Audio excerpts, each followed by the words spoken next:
Happy Friday, Earlhamites. Welcome to another weekly update. Let's start with something fun. Serena Piscano, Adrian Tortifiner, and the Undead are hosting Earlham Outdoor Education's Haunt Trail on Halloween night. Haunted trail. And they said we should prepare to be scared.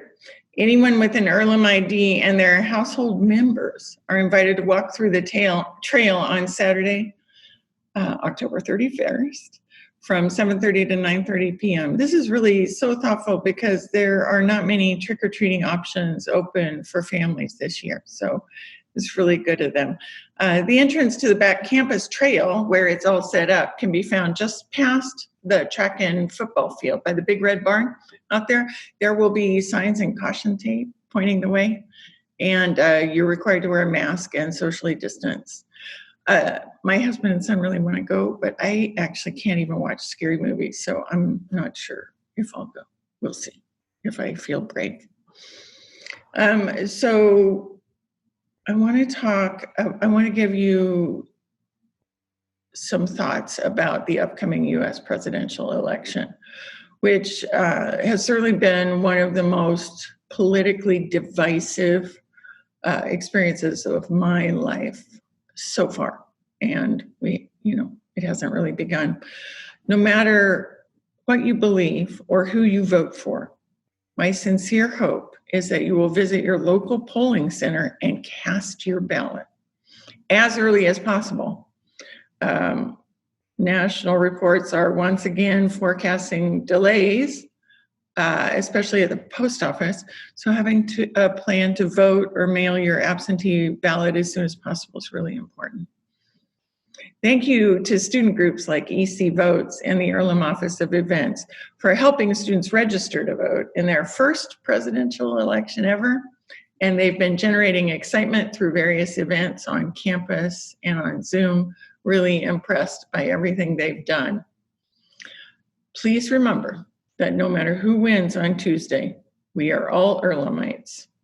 Earlham's foundational values will remain the same as they always have, no matter who's president: respect for persons, integrity, community, simplicity and sustainability, and peace and social justice. We aren't perfect, but we're committed to striving to be what I think of as a heaven on earth for all Earlhamites everywhere.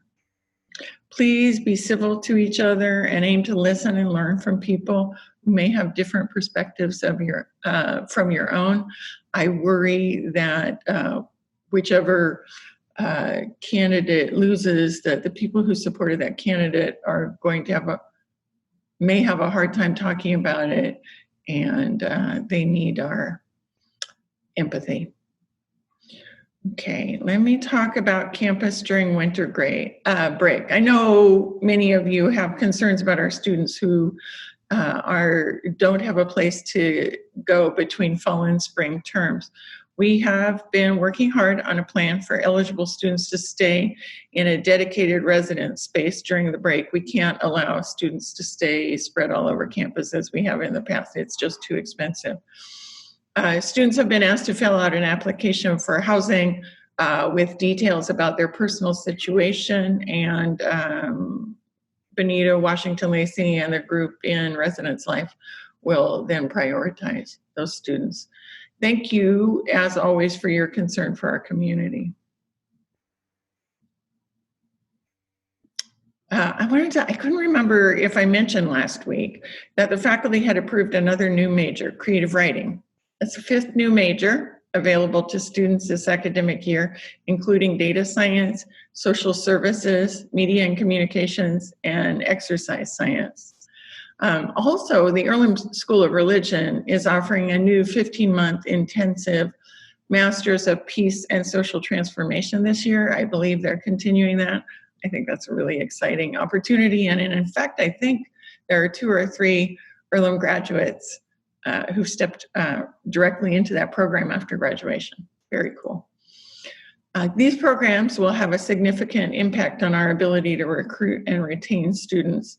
We're already hearing a significant amount of interest from our applications in this recruitment cycle.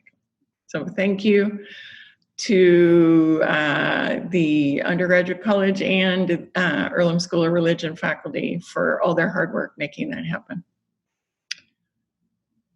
Let's see, I want to talk to you about COVID-19, of course. If you read the email that accompanies this video message, you know that we are continuing to do extraordinarily well in minimizing the spread of coronavirus on campus, much better than any other college that I've spoken with, whose presidents I speak with regularly.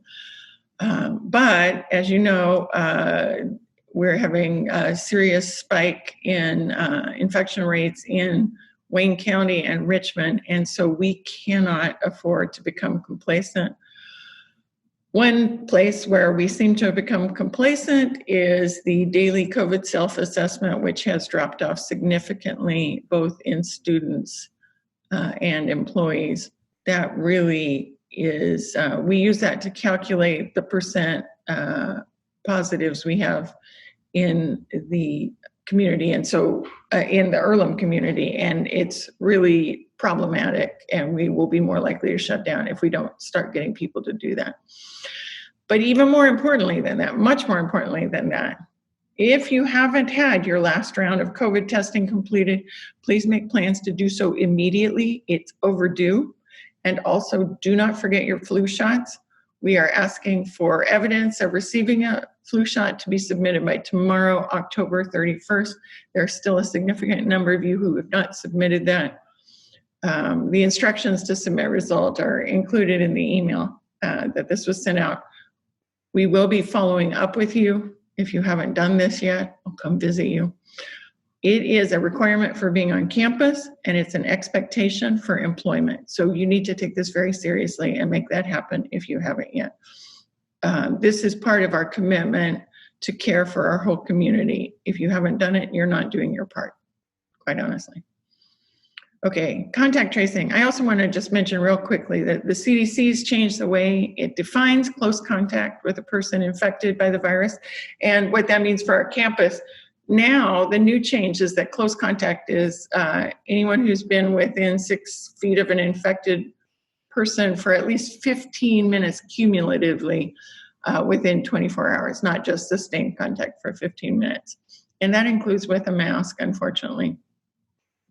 So this change won't impact our contact tracing procedures, but a positive test is quite likely to yield a higher number of people being placed in quarantine with each new case. And of course, if we do any kind of spike like the surrounding county, we will be hard pressed to accommodate everyone within the quarantine space we have.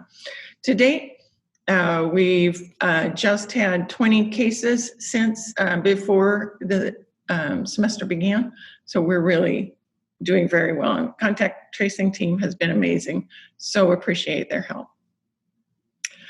And thank you to everyone for the great work that's happening on campus. I am so inspired by your resilience and your commitment to Earlham.